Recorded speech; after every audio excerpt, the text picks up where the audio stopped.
أبو هريرة خوالي رازي بها خوال خزمتي بيغمبري نازدار أبو عليه الصلاة والسلام لسر جنو دانشتبو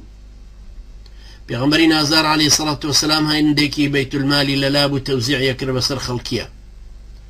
معلوم أبو هريرة كلو 400 صحابي فقيري كجاري وهبو ماليان نبو لمزقوت خوتن جلو برجان لبرا نبو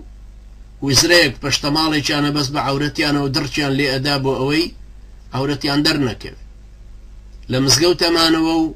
خلقنانيكي أداني أم صحابي برزا وبيغمبري نازدار بيت المال توزيعك أمش لخزمتي أدانيشتوا بيغمبري نازدار عليه الصلاة والسلام بيفرمو ألا تسألني من هذه الغنائم التي يسألني أصحابك مگر ناتێ داوای شتێک بکەی لەم دەستکەوتانەی لەبەردەست مایە ئێستا و هاوڕێکانی ترت داوایەکەن فقلت أسألك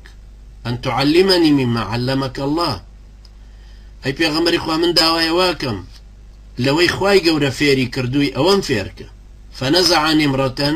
كانت على ظهري عبايتي كون بسر شانمەوە بوو پێغەمبەری نازار عليه الصلاة والسلام دای گرت لە شانم و لەبەردەستی خۆیان ڕایخست فبسطها بيني وبينه لنواني خوم وخويا الراي خستو منش هر سير ما كرت هيت شتيكي تينا كرت تنانت هالميرولا بيها أهاتن وأرويشتن فحدثني فرمايشتي فرمو حتى إذا استوعب حديثه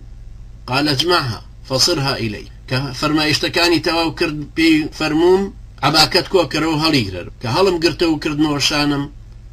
وام لهات فأصبحت لا أسقط حرفا مما حدثني بركتي أو دعاء خيرك أو بسريا رشتم وام لهات هرشي فرمو ديجي أفرمو